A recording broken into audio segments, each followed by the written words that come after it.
नमस्कार। इस वक्त के बुलेटिन के साथ हाजिर हूं मैं अनुपम, प्रदेश की हर छोटी बड़ी खबरों को लेकर के। सबसे पहले बात कर रहे हैं इस वक्त की ब्रेकिंग न्यूज की। कुख्यात बिश्नोई गैंग का शार्प शूटर दून से गिरफ्तार किया गया। पंजाब पुलिस उत्तराखंड एसटीएफ ने गुरुवार देर रात गिरफ्तारी की है। पटियाला और मोगा में हत्या के आरोप में फरार चल रहा था। प्रेमनगर क्षेत्र में कॉलेज के छात्रों के साथ हॉस्टल में छुपा था आरोपी का नाम हरबीर है। हरबीर को पंजाब पुलिस अपने साथ ले गई है। ये यहां पर बड़ी खबर इस वक्त हम आपको बता रहे हैं। बिश्नोई गैंग का शूटर गिरफ्तार किया गया है। और बातचीत करने के लिए हमारे साथ हमारे संवाददाता सत्येंद्र बर्थवाल जुड़े हुए हैं। सत्येंद्र, इस पूरी घटना के बारे में क्या अपडेट मिल पा रहा है और क्या हॉस्टलों में छापेमारी अभी भी जारी है? बिल्कुल अनुपम, क्योंकि देर रात की ये घटना है जब पंजाब पुलिस और उत्तराखंड जो एसटीएफ है इसने ज्वाइंट एक ऑपरेशन किया, जिसमें जो पंजाब से लगातार वांटेड जो बिश्नोई गैंग का शार्प शूटर था हरबीर सिंह, इसको पुलिस ने अरेस्ट किया है और पंजाब अपने साथ लेगी। लेकिन इसके पीछे सबसे बड़ा एक सवाल उत्तराखंड की पुलिस से भी खड़ा होता है, क्योंकि अगर ये पहला मामला नहीं है जब अन्य राज्यों के जो वांटेड है जो वहां पे क्राइम करके उत्तराखंड में छुपे हैं, पहला मामला नहीं है। इससे पहले भी कई मामले ऐसे उजागर होते रहे हैं, जिसमें दिल्ली, राजस्थान और हरियाणा जैसी की टीम, पुलिस की टीम उत्तराखंड आती है और अपने जो वहां के वांटेड है उनको यहाँ से लेके जाती है। क्योंकि उत्तराखंड पुलिस से सवाल इसलिए भी उठते हैं क्योंकि लगातार दावे उत्तराखंड पुलिस की तरफ से होते हैं कि वो जो भी किराएदार उत्तराखंड में रहते हैं या जो जिन मकानों पे उत्तराखंड के जिन मकानों पे लोग बाहर के लोग यहाँ किराएदार रहते हैं, उनका पुलिस वेरिफिकेशन एक प्रक्रिया है और वो होता भी है। और पुलिस कई बार ड्राइव चलाती है, जब कोई ऐसी घटनाएं सामने आती तो पुलिस ड्राइव भी चलाती है। लेकिन उसके बावजूद भी कई ऐसे मामले सामने देखने को मिलते जब बाहर का अन्य राज्यों का कोई बड़ा गैंगस्टर यहाँ छुपा मिलता है। जी सत्येंद्र, बहुत बहुत शुक्रिया आपका हमारे साथ जुड़ने के लिए और तमाम अपडेट्स देने के लिए। आगे बढ़ते हैं। उत्तरकाशी दौरे पर पहुंचे सीएम पुष्कर सिंह धामी सोमेश्वर देवता मंदिर में पहुंचे और पूजा अर्चना की। विशु मेले में आपको बता दें कि वो शामिल हुए हैं। विकासखंड मोरी के जखोल गांव में लगा है मेला। सीएम पर्यटन, स्वास्थ्य, शिक्षा सहित कई घोषणाएं यहां पर कर सकते हैं। सरकार गठन के बाद जिले के पहले दौरे पर हैं सीएम।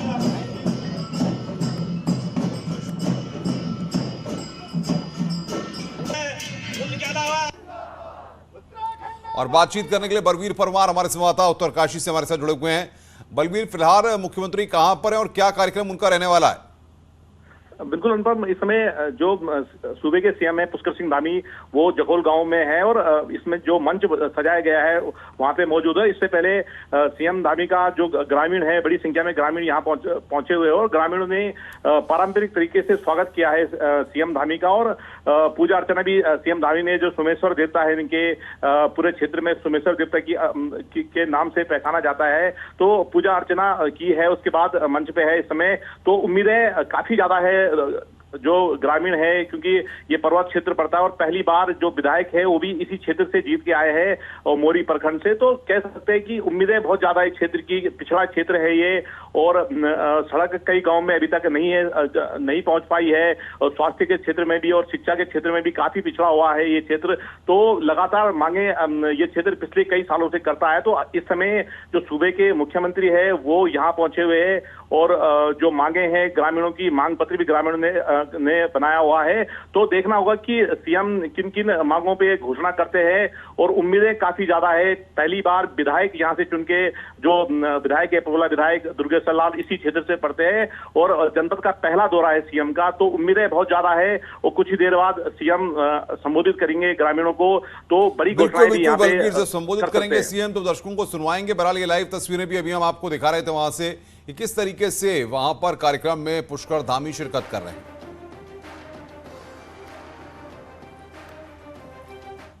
मुख्यमंत्री पुष्कर सिंह धामी को अगले 6 महीने में चुनाव में जाना है और अब एक और बीजेपी विधायक ने सीएम धामी के लिए सीट छोड़ने की पेशकश की है।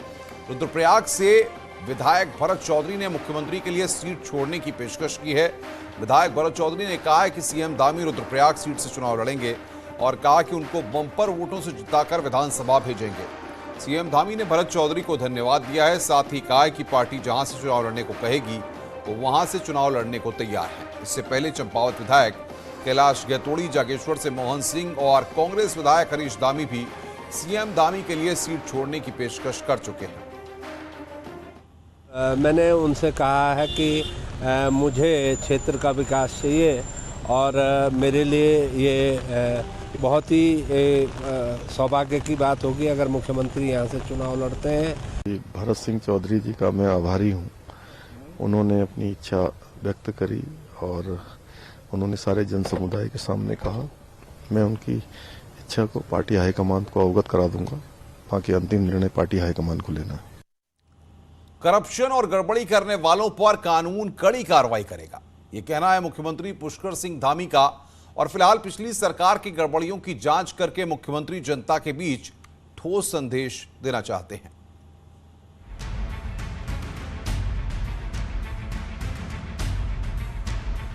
अपने दूसरे कार्यकाल में मुख्यमंत्री पुष्कर सिंह धामी एक मजबूत संदेश देना चाहते हैं कि जो गलत करेगा उसे बख्शा नहीं जाएगा। शायद यही वजह है कि अपने दूसरे कार्यकाल की शुरुआत मुख्यमंत्री ने पिछली सरकार में गड़बड़ी की जांचों से की है। फिर चाहे मामला आयुर्वेद यूनिवर्सिटी में हुए नौकरी में फर्जी भर्ती या फिर करप्शन की जांच का हो या कोऑपरेटिव बैंकों में चपरासी की भर्ती में फर्जीवाड़े की शिकायतों का हो। खबर है कि कर्मकार बोर्ड और कुंभ में सामान खरीद गड़बड़ियों पर भी मुख्यमंत्री जांच बिठा सकते हैं। मुख्यमंत्री पुष्कर सिंह धामी का अगर यही तरीका रहा और जांच सही तरीके से हुई तो पिछली सरकार के कई सफेदपोश कानून के शिकंजे में घिर सकते हैं। सरकार के गठन होते ही हमने नए काम शुरू किए हैं और इसमें मितव्ययता, भ्रष्टाचार, इन सभी को हमने सम्मिलित किया है। कहीं पर भी जो भी अगर गड़बड़ी होगी तो कानून उस पर अपना काम मजबूती से करेगा। आमतौर पर दूसरी पार्टी सत्ता में आने पर पिछली सरकार के गड़बड़ कामों की जांच होती है, पर यहाँ सरकार बीजेपी की थी। इसके बावजूद बीजेपी नेता मुख्यमंत्री के फैसले को सही बता रहे हैं। वहीं अब नेता विपक्ष और बीजेपी में मंत्री रहे यशपाल आर्य का भी कहना है कि जांच होनी चाहिए, लेकिन सही तरीके से। मैं मुख्यमंत्री जी का इस बात को लेकर के बहुत ही अभिनंदन करता हूं, स्वागत करता हूं कि जो उन्होंने कहा है कि जहां पर गड़बड़ हुआ है, सरकार चाहे हमारी रही हो चाहे किसी की रही हो, कुल मिलाकर के वहां पर उन्होंने जांच की बात कही है और जांच होनी भी चाहिए। दूध का दूध और पानी का पानी होना चाहिए। मैं मुख्यमंत्री जी के इस कदम को बहुत सराहनीय बताता हूँ। जांच होती है तो निश्चित रूप से उस सरकार पर, तत्कालीन मुख्यमंत्रियों के कार्यकाल पर सवाल, प्रश्न खड़े जरूर होंगे, लेकिन जांच कराना चाहते हैं तो हमें उससे कोई ऐतराज भी नहीं है। जांच होनी चाहिए, निष्पक्ष होनी चाहिए, उसमें बदले का भाव नहीं होना चाहिए। 4 जुलाई 2021 को जब पहली बार मुख्यमंत्री पुष्कर सिंह धामी ने सत्ता संभाली थी, तब सामने 6 महीने का कार्यकाल और 2022 का चुनाव था। लेकिन इस बार मुख्यमंत्री पुष्कर सिंह धामी के सामने 5 साल का कार्यकाल है और ऐसे में मुख्यमंत्री बेदाग छवि की सरकार चलाना चाहते हैं और पुरानी गड़बड़ियों पर कार्रवाई करके कड़ा संदेश देना चाहते हैं। देहरादून से न्यूज़ 18 के लिए दीपांकर भट्ट की रिपोर्ट। कांग्रेस पार्टी के नाराज विधायकों की कल भी कोई बैठक नहीं हुई और नतीजा ये हुआ कि प्रदेश अध्यक्ष किरण माहरा और नेता विपक्ष यशपाल आर्य ने राहत महसूस की है। वहीं दोनों नेताओं ने कहा कि वो पहले दिन से कह रहे थे कि बैठक और नाराजगी इतनी नहीं है कि पार्टी को नुकसान हो।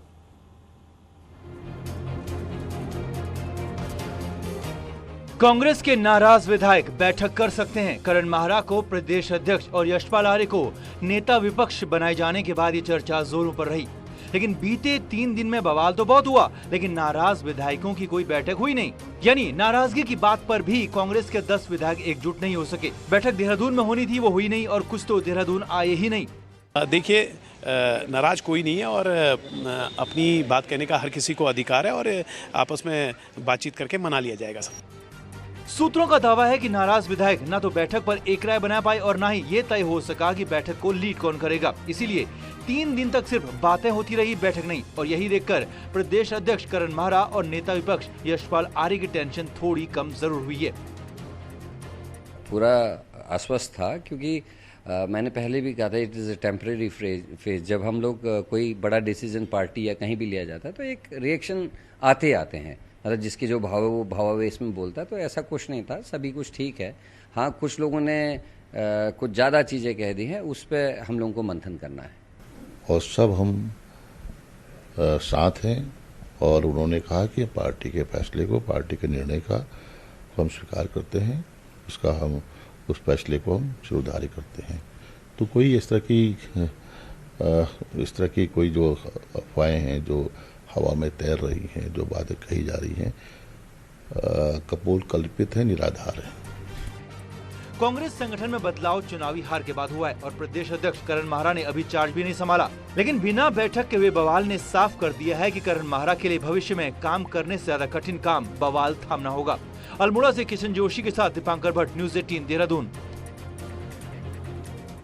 कांग्रेस पार्टी के विधायकों की नाराजगी और गुटबाजी को लेकर टिहरी से बीजेपी विधायक और पूर्व पीसीसी चीफ रहे किशोर उपाध्याय ने कहा, यदि किशोर उपाध्याय नहीं होता तो उत्तराखंड में कभी कांग्रेस खड़ी नहीं हो पाती और हरीश रावत कभी प्रदेश अध्यक्ष नहीं बन सकते थे। जिस भावना से मैंने उत्तराखंड में कांग्रेस को खड़ा किया गया, आज वो छिन्न भिन्न हो गया है। मैं जिस चैप्टर को बंद कर देता हूं उस पर ज्यादा टिप्पणी नहीं करता। साथ आज कह रहा हूं कि अगर किशोर उपाध्याय नहीं होता तो उत्तराखंड में कभी कांग्रेस खड़ी नहीं हो सकती थी, हरीश रावत अध्यक्ष भी नहीं बन सकते थे।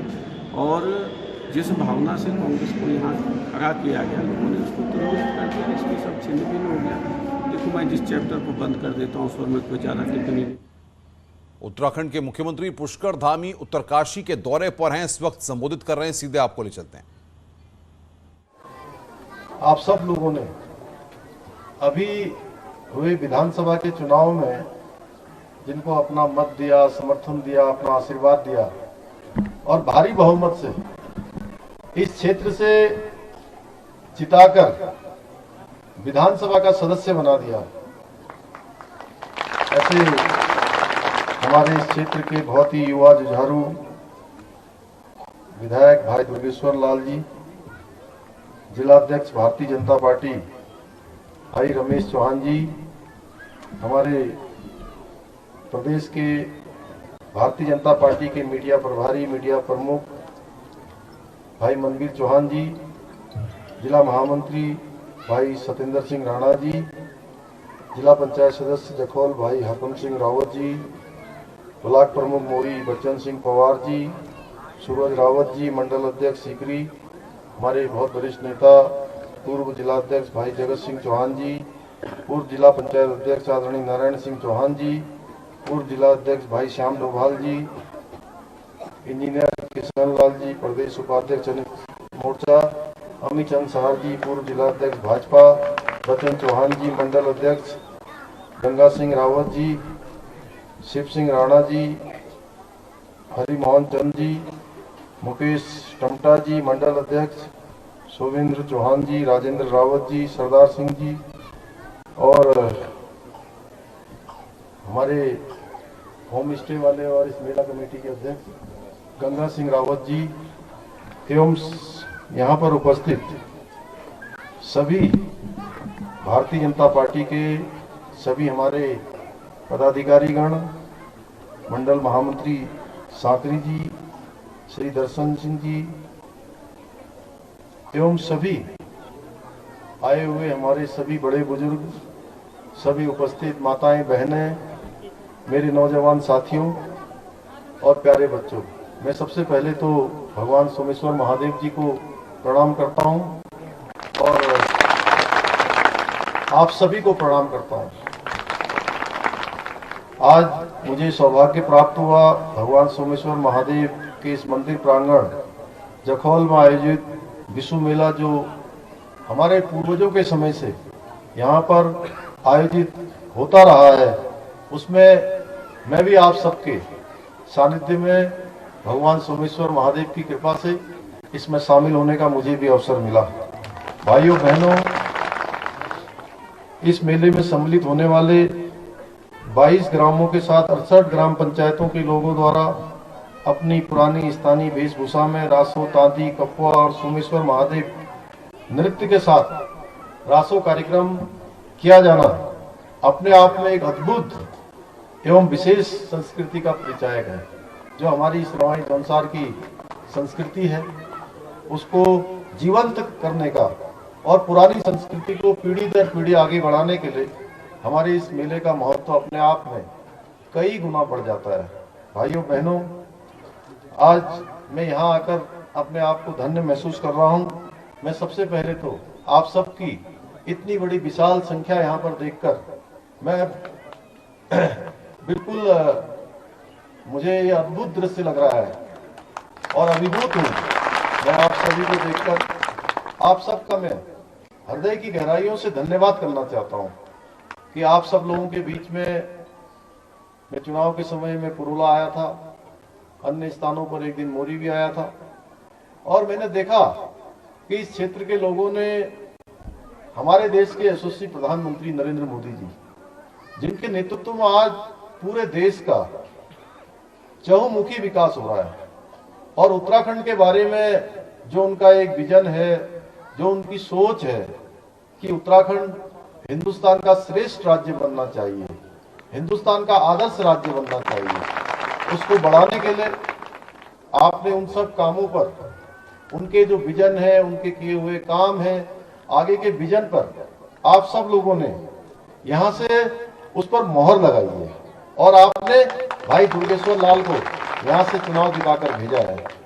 और इस बार मोरी क्षेत्र हो, चाहे हमारा पुरोला का क्षेत्र हो, चाहे जखोल का क्षेत्र हो, चाहे कोई भी क्षेत्र हो, इस क्षेत्र के सभी लोगों ने एक तरफा भारतीय जनता पार्टी का समर्थन किया है, माननीय प्रधानमंत्री जी के हाथों को मजबूत करने का काम किया है और साथ में मैं कहना चाहता हूं कि आप सब लोगों ने एक मिथक इस क्षेत्र का तोड़ा है।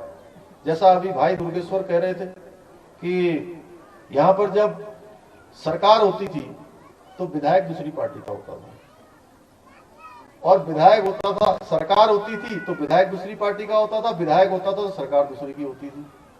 यानी कि हर बार ऐसा होता था कि जिसका विधायक होता था उसकी सरकार नहीं होती थी।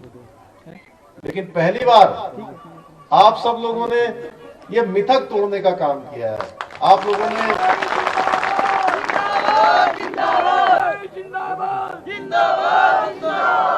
आप लोगों ने एक इतिहास बनाने का काम किया है, एक नया इतिहास बन गया। और आप देख रहे होंगे अभी ये, क्योंकि मैं भी विधानसभा में जब नया नया गया था तो बहुत संकोच होता था, लेकिन क्षेत्र की बहुत समस्याएं रहती थी, बहुत दबाव रहता था। उसके बावजूद भी कई बार हम लोग सोचते थे कि थोड़ा अलग से बात कर लेंगे, बाद में बात कर लेंगे, पीछे से चले जाएंगे।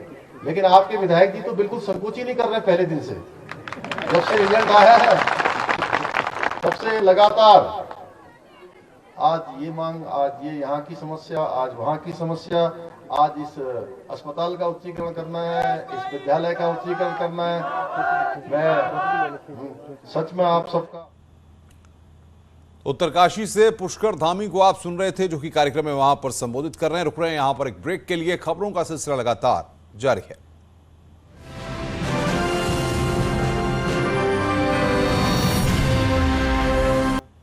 स्वागत है ब्रेक के बाद। रुद्रपुर के किच्छा में बकरपुर गांव में आपको बता दें कि लापता 3.5 साल के मासूम का शव एक फार्म हाउस के पास झाड़ियों से बरामद हुआ है। शव की बरामदगी मृतका